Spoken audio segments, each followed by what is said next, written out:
This is OPPO Find N2 Flip, and today I would like to demonstrate how you can download and install the Opera browser on it. So to start, make sure that your smartphone is connected to Wi-Fi, then launch the Google Play Store. At the search bar type in Opera.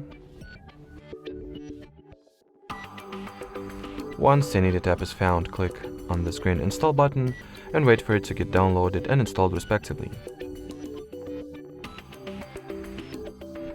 After that, you can go ahead and launch it. While opening Opera for the first time, it is required that you undergo a very simple setup procedure. So in here, tap the blue Continue button, then choose whether you would like to enable notifications for Opera or you can skip the step. The same applies for setting Opera as your default browser app.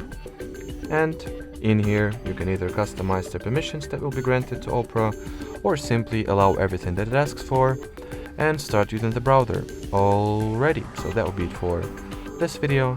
Thanks for watching, thanks for your attention, and bye-bye.